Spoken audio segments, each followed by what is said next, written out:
Olá, amigos da Revolução Industrial Brasileira e do canal do professor Paulo Gala. Mais uma vez, eu, Fausto Oliveira, editor da RIB, Revolução Industrial Brasileira, e o Paulo Gala, estamos aqui na tela dividida para trazer para vocês mais conhecimento e informação e também, já que o Paulo quer que eu fale, demolir o YouTube Nomics, né?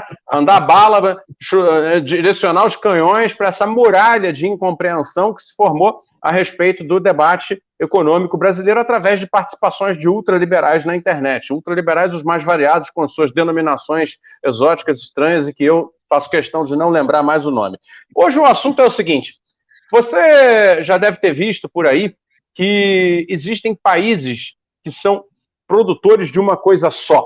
Países de uma economia restrita, primária, reduzida. Países que não têm economia diversificada. A diversificação de uma economia não apenas é um sinal de que essa economia tende a ser mais rica e mais complexa, mas está também uma causa desse mesmo efeito.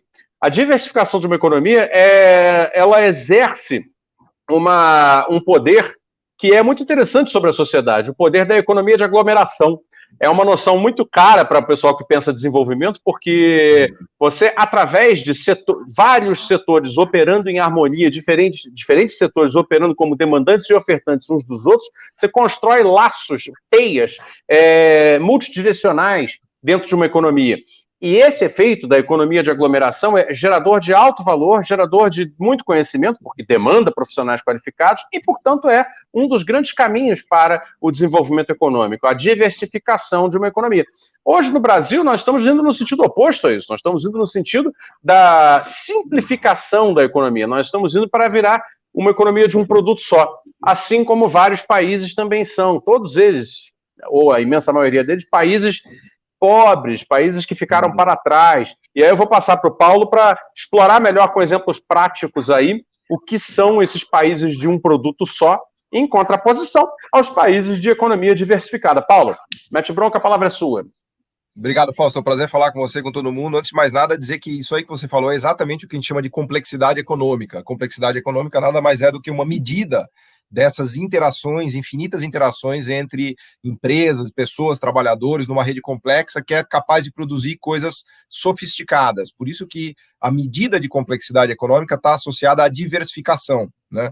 São essas técnicas mais recentes dos econofísicos, né, trazidas para o campo da economia, especialmente do César Hidalgo e do Ricardo Hausmann. Eles mostram, a partir de medidas de diversificação da pauta de exportação, quais são os países complexos e sofisticados, e há uma correlação muito forte com renda per capita, ou seja, a riqueza das nações está fortemente associada a sistemas diversificados, sofisticados e complexos, que são o oposto do país de um produto só, né? Até a gente estava discutindo, acho que hoje mesmo, ontem, né, Fausto, a questão da venezualização do Brasil, né, um tema caro ao nosso ministro Paulo Guedes, né? A Venezuela é o melhor exemplo de país de um produto só na América Latina. Aliás, é o país que mais empobreceu na América Latina, talvez no mundo, porque a riqueza dela foi sempre muito dependente apenas do petróleo. Ela não conseguiu atingir sofisticação produtiva, diversificação produtiva e complexidade. Então, o grande temor que a gente tem hoje no Brasil é que a gente caminhe para se tornar um país de um produto só. Não é exatamente um produto só, porque tem soja, petróleo, minério de ferro e café, vai? Um país de meia dúzia de produtos, mas o Brasil ele caminha mais e mais para se tornar um país parecido com a África, com países africanos. Como você bem mencionou, a maioria dos países pobres do mundo, especialmente da África subsaariana, pega a Nigéria, que é um grande exemplo, são países de um produto só. Quando você olha a pauta de exportação deles, você vê que tem um produto lá que ocupa 70%, 80%, 90% da pauta de apenas um produto. Pouquinho a África do Sul conseguiu melhorar, mas ela ainda assim é uma sociedade muito desigual.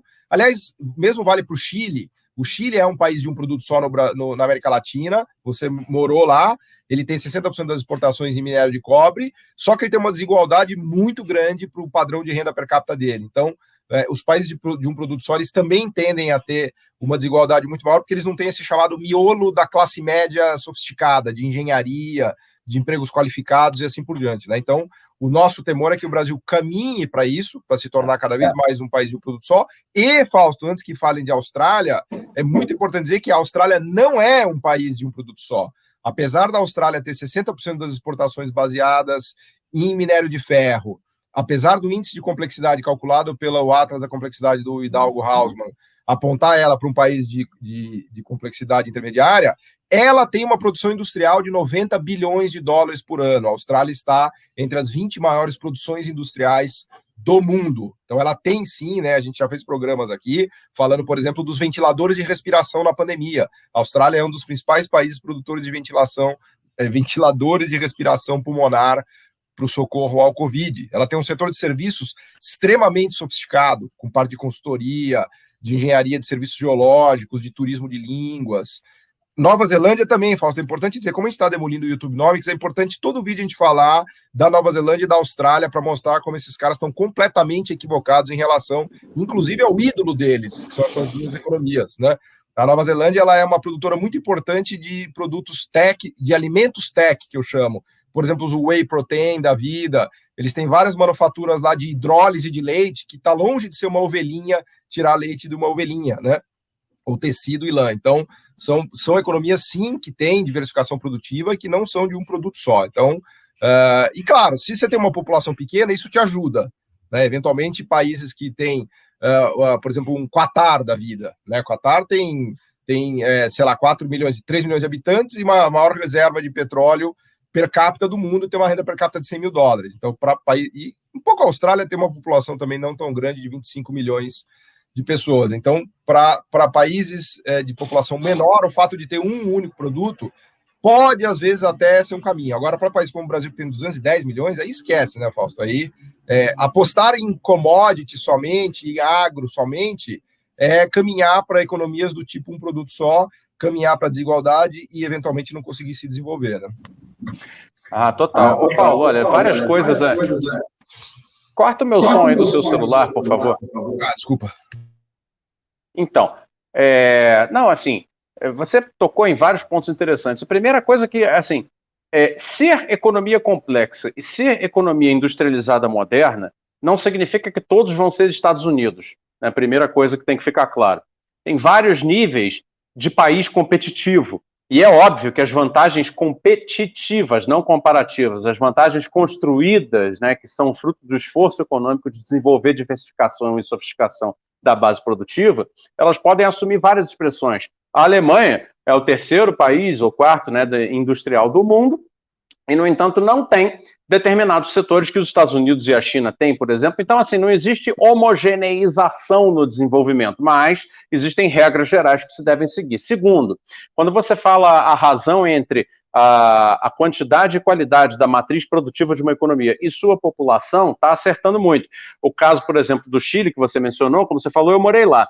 O Chile consegue ter uma cidade e, dentro dessa uma cidade, bairros com padrão de vida interessante, exclusivamente pelo fato de que, de fato, são poucas pessoas que se apropriam desse quinhão largo de renda, que é a renda advinda do cobre, né? Toda ela é disseminada num circuito muito fechado de profissionais, né? E todo o resto, né, da economia chilena, e aí recentemente eu passei lá em 2019, antes da pandemia, passei lá e de fato vi de novo isso, até piorado, tá? Como... Aí tá no... Basta ver os protestos e agora a Assembleia Constituinte que eles fizeram para mudar tudo. A Assembleia Constituinte. O Chile, pô, tá claro aí, né? Exatamente, exatamente. Então, assim, o Chile, você tem o fosso social, em função da apropriação da renda do cobre muito concentrada, é enorme. Agora, isso, de alguma maneira, não chega, né? As cabeças aqui gostam de pegar o Chile como exemplo para alguma coisa que preste. Apesar de você ter ali, em função da distorção matemática, tem um denominador, né, da população, o denominador populacional é muito pequeno, então é óbvio que a fração vai dar um resultado muito alto, né, em relação ao Brasil, em relação à Argentina. Então, feitos esses dois disclaimers, eu quero colocar aqui o seguinte. Há um tempo atrás, eu vou até dizer a data, foi em janeiro desse ano, eu fiz um levantamento junto ao Bureau de Manufacturers da Austrália, porque existe, tá? Um bureau, né, uma associação de fabricantes industriais da Austrália. Então, você, YouTubenomiker, né, que está nos ouvindo aqui agora, lembre-se, vai pesquisar antes, porque existe a Associação dos Fabricantes Industriais da Austrália, né, chama Bureau of Australian Manufacturers, acho que é isso. E aí fiz um levantamento rápido, bunda suja, uma coisa simples, tá? Assim, bem fácil de fazer, sobre empresas australianas não agrícolas, não minerais, e o que elas fazem, afinal de contas. E aí vou colocar, está aqui no site da Revolução Industrial Brasileira, vou deixar o link aqui embaixo. Eu me permito aqui, como estamos com 10 minutos ainda de vídeo, eu vou dar uma lida básica em algumas coisas que a Austrália faz, tá bom? E aí vou deixar o link aqui embaixo, para vocês poderem ler também. Vamos ver se a Austrália é um país de um produto só. Vamos ver se a Austrália é um país de um produto só. A empresa Quick Step faz tecnologia avançada para manufatura de componentes para aviação e aeroespacial. Então, já está na indústria aeroespacial, acho que estamos bem, né? A Austrália está bem na indústria, né? Dona, inclusive, de um processo patenteado para a produção com fibra de carbono, chamada CuRe. A CiviMac é um conglomerado de engenharia e heavy industry que atua em diversos setores. Tem uma ampla divisão de manufatura que conta com siderurgia e metalurgia próprias e constrói navios militares e civis. A Machinex foi fundada em 2004 e hoje é uma multinacional que tem 50% do seu faturamento proveniente dos Estados Unidos, ou seja, ainda é potência internacional, né? Fabrica geradores de energia de pequeno porte, demarcadoras de piso, serradoras de concreto, hidrolavadoras de alta pressão, implementos de empilhadeira, implementos de içamento, implementos de sucção para vidros planos, tá? Você vê o nicho, tá? Então aí é a indústria mesmo. A Austal empresa fabricante de embarcações e navios militares e comerciais, na vanguarda dos barcos elétricos para transporte de passageiros. A Imagine Intelligent Materials, da Austrália, é desenvolvedora e fabricante de sistemas de sensoriamento de superfícies. Tá? A empresa divulga seus produtos como o equivalente industrial da pele. Tá? Então, você transforma uma superfície em algo sensível. Né? Então, seria o equivalente industrial da pele. A All Light Skies fabrica torres de iluminação, bombas, geradores, motores a combustão e peças. Também é uma multinacional, aliás, com presença na África, Oriente Médio, Estados Unidos e no restante da Oceania. A Automation Innovation é uma empresa fabricante de máquinas robóticas para manufatura, tá? Aqueles robozinhos, igual da Coca, da alemã, né? Feitos sob encomenda para linhas de produção. Para que você está humilhando já, cara. Para. Pois mas tem mais, assim, eu posso continuar, tem outras empresas aqui. Eu vou botar mais um pouquinho aqui para... Não, mas porque essas pessoas esquisitas do YouTubenomics, eles falam que é ovelha e minério de ferro, então tá humilhando muito os caras, acho que é melhor parar isso. Né? É melhor parar? Não sei, enfim, eu estou fazendo considerações psicológicas aqui sobre os jovens. Eu vou tentar mandar uma telepatia. Eu tenho ficado preocupado com esses jovens, Fausto. Você vê, a gente vai debater com os caras aqui, os caras estão saindo da juventude e tal. Você vê que o cara, né? Enfim, me preocupa, porque eu tenho esperança com o ser humano, entendeu? Eu também tenho. Eu vou tentar mandar uma telepatia para ele, perguntar se ele está com sede, e perguntar o que ele quer beber, né? No caso ele está com sede. Quem viu o vídeo vai saber a referência. Enfim, pessoal, tem aqui, eu coloquei vários exemplos, tem mais outros exemplos de empresas australianas aqui, classificáveis como empresas industriais sob qualquer critério, né? São empresas de manufatura, de diferentes ramos, o que prova, não é que seja um argumento setorialista da nossa parte, mas é um argumento, na verdade, que é uma evidência empírica que comprova um argumento teórico muito relevante da importância da diversificação de uma matriz produtiva para compor o desenvolvimento. E aí, ao invés de ficar lendo mais empresas, eu vou concluir o argumento da minha parte no vídeo dizendo o seguinte, olha, tem um outro fator que explica a ascensão das nações e que o Brasil, infelizmente, também não conta com esse fator, que é o fator político. Né? A Austrália e a Nova Zelândia, pessoal, são parte da Comunidade Britânica de Nações. Qual é a dificuldade de entender que isso tem uma relevância no processo de acesso a mercados, acesso a crédito, né? Acesso a facilidades mais variadas. A mão de obra qualificada, livre trânsito, né? Livre trânsito. Muita mão de obra qualificada, né?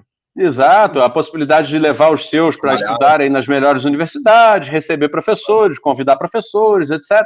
Financiamento, ou seja, sabe? Então, assim, é muito frágil essa visãozinha boboca, para dizer pouco, né? De pegar países que supostamente são países de um produto só e tentar validar isso como um argumento, como, aliás, o Celso Ming faz aqui na imprensa brasileira, até com certo orgulho, dizendo, as pessoas acham que no Brasil não é problema ser fazendão. Porra, meu amigo, com essa população, sem acesso privilegiado a nenhuma comunidade internacional, tendo que disputar na unha o comércio, né? E tirando diversificação da matriz produtiva, vai me desculpar. Termina aí, Paulo, faz a conclusão aí. Não, é isso, Fausto, é isso. Eu acho que a gente precisa... O grande desafio do Brasil é o combate das ideias e das narrativas, né? Porque a gente tem elementos mais do que suficientes para tornar o Brasil uma nação muito mais desenvolvida. A gente ainda tem bancos públicos, BNDES, Petrobras, própria Eletrobras, a gente tem gente muito qualificada, né? Que você conhece melhor do que eu nos ministérios, espalhado por aí. A gente tem uma capacidade, um espólio tecnológico fantástico também. Você é um dos grandes conhecedores do espólio tecnológico brasileiro, que está aí entranhado, né, nos rincões das indústrias brasileiras. Então, agora a gente tem um problema mental, né, político e mental, porque a gente não consegue entender essas ideias-chave de desenvolvimento que Estados Unidos, Suíça, Suécia, Alemanha, Nórdicos, Japão, China, Índia, Coreia têm praticado há tantos anos e enfim, tem dado certo, né? Então acho que a gente tem realmente esse desafio que é a nossa cruzada aqui, né? Em nossos canais, né? No seu canal e no meu, né? Mas acho que é isso, né? É isso aí. Então, pessoal, mais uma vez demolido aí um bastião do YouTubenomics. A minha voz está com baita eco aí, mas acho que agora passou.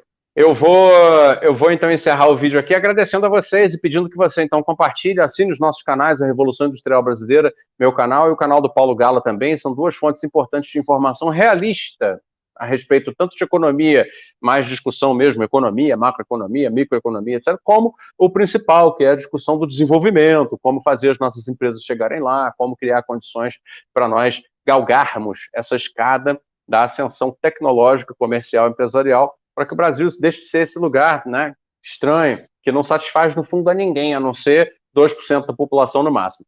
Pessoal, obrigado, Paulo, obrigado, até uma próxima, hein? Valeu.